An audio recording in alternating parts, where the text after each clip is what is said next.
আসসালামু আলাইকুম। আপনারা সকলেই জানেন আজ সন্ধ্যা ৬টা নাগাদ বাংলাদেশের স্বাধীনতা সার্বভৌমত্বের প্রতীক জুলাই জজবার প্রাণ বাংলাদেশের জনতার কণ্ঠস্বর শহীদ শরীফ ওসমান হাদিকে হজরত শাহজালাল আন্তর্জাতিক বিমানবন্দরে আনা হয়েছে। আমরা আপনাদেরকে জানিয়েছিলাম শহীদকে নিয়ে আমরা এয়ারপোর্ট থেকে ঢাকা বিশ্ববিদ্যালয়ের কেন্দ্রীয় জামে মসজিদে আসব, কিন্তু পারিবারিক আর্জি, সার্বিক পরিস্থিতি ও সময় বিবেচনা করে সিদ্ধান্ত হয়েছে আজকের দিনটি শহীদ শরীফ ওসমান হাদি তার পরিবারের সাথে থাকবে।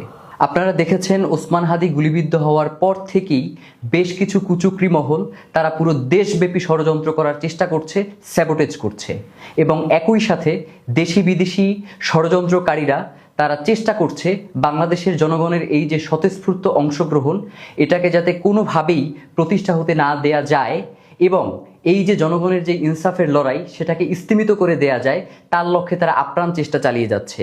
আমরা ইনকিলাব মঞ্চের পক্ষ থেকে বাংলাদেশের জনগণকে সাথে নিয়ে দৃঢ় কণ্ঠে ঘোষণা করতে চাই, বাংলার জমিনে ওসমান হাদির যেই রক্ত লেগে আছে সেই রক্তের মধ্য দিয়ে আমরা বাংলার জমিনে ইনসাফ কায়েম করেই ছাড়বো ইনশাআল্লাহ। আগামীকাল মানিক মিয়া এভিনিউতে দুপুর 2টা বাজে শহীদ ওসমান হাদির জানাজার নামাজ অনুষ্ঠিত হবে।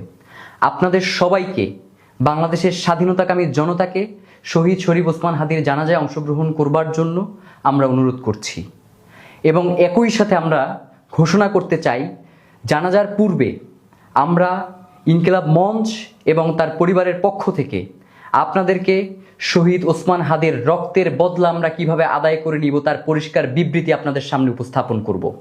আমরা শহীদ শরীফ ওসমান হাদিকে সঙ্গে নিয়ে মিছিল করে শাহবাগ হয়ে ঢাকা বিশ্ববিদ্যালয়ের কেন্দ্রীয় জামে মসজিদের পাশে জাতীয় কবি কাজী নজরুল ইসলাম যেখানে সমাহিত রয়েছেন তার পাশে আমরা শহীদ ওসমান হাদিকে সমাহিত করব এবং যতক্ষণ পর্যন্ত আমরা এই রক্তকে বাংলাদেশের স্বাধীনতা সার্বভৌমত্ব রক্ষার আন্দোলনের রূপ না দিতে পারবো, যতক্ষণ পর্যন্ত আমাদের সার্বভৌমত্ব নিশ্চিত না হবে ততক্ষণ পর্যন্ত আমাদের লড়াই চালিয়ে যাব।